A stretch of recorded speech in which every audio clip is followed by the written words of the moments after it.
Assalamualaikum warahmatullahi wabarakatuh.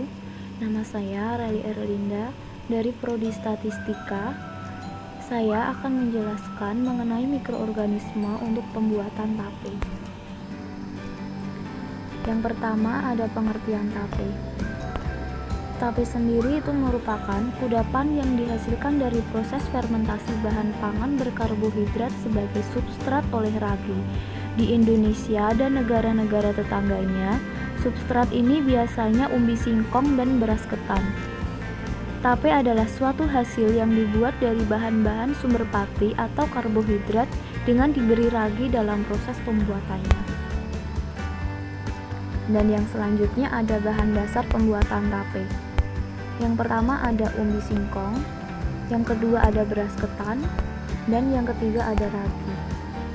Nah, jenis tape ini ada dua. Yang pertama tape singkong yang terbuat dari bahan dasar singkong, dan yang kedua adalah tape ketan yang terbuat dari beras ketan, baik ketan putih maupun ketan hitam.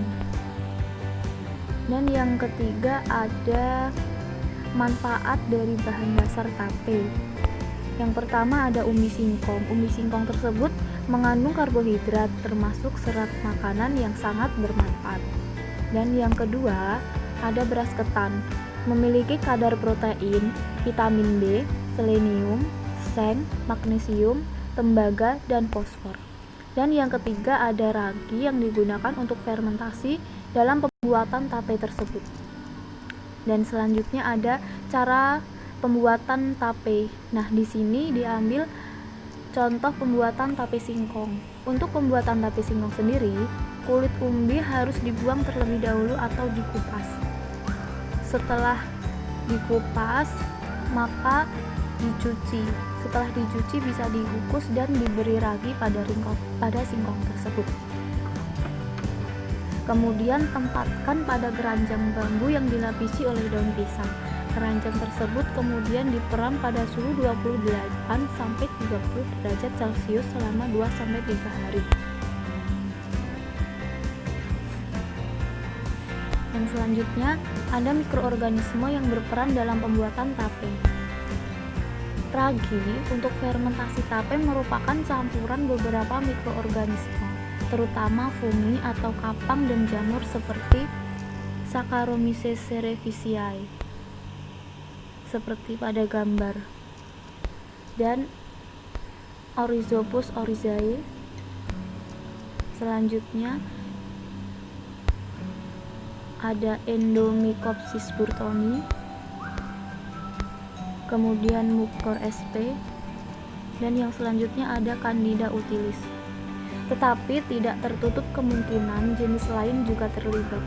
Tape hasil fermentasi dengan ragi yang didominasi Saccharomyces cerevisiae umumnya berbentuk semi cair, lunak, berasa manis keasaman, mengandung alkohol, dan memiliki tekstur lengket. Produksi tape biasanya dilakukan oleh industri kecil dan menengah. Yang selanjutnya ada manfaat mengkonsumsi tape. Yang pertama, dapat menghangatkan tubuh.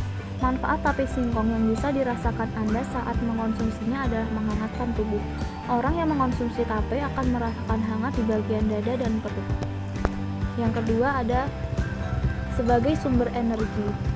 Olahan tape dari singkong membuatnya menjadi karbohidrat sumber energi. Sensasinya sama seperti mengkonsumsi nasi putih atau sumber karbohidrat lainnya.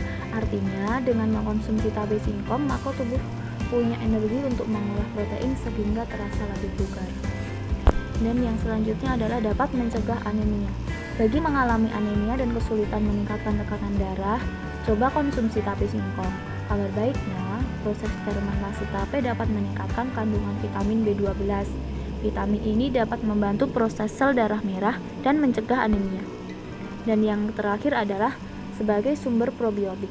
Fermentasi tape pada meningkatkan kandungan vitamin B1 atau tiamina hingga 3 kali lipat. Vitamin ini diperlukan oleh sistem saraf, sel otot, dan sistem pencernaan agar dapat berfungsi dengan baik. Karena mengandung berbagai macam bakteri baik yang aman dikonsumsi, tape dapat digolongkan sebagai sumber probiotik bagi tubuh. Dan yang selanjutnya, selain mempunyai manfaat yang baik, ternyata tape juga memiliki bahaya. Nah, bahayanya jika konsumsi tape secara berlebihan akan membuat sakit perut karena saluran pencernaan tidak kuat dengan efek alkohol. Dan yang kedua, juga bisa menyebabkan keracunan dan mabuk. Tidak bersih bisa meningkatkan beberapa jenis potensi penyakit yang disebabkan karena bakteri dan virus. Dan yang terakhir, jika dikonsumsi secara berlebihan juga akan meningkatkan risiko gangguan pada darah seperti keracunan darah atau penyakit lain. Nah, intinya segala sesuatu jika berlebihan itu memang tidak baik. Begitu pula seperti tape tersebut akan mendatangkan bahaya atau keburukan jika dikonsumsi secara berlebihan. Cukup sekian yang dapat saya sampaikan. Kurang lebihnya saya mohon maaf. Terima kasih. Wassalamualaikum warahmatullahi wabarakatuh.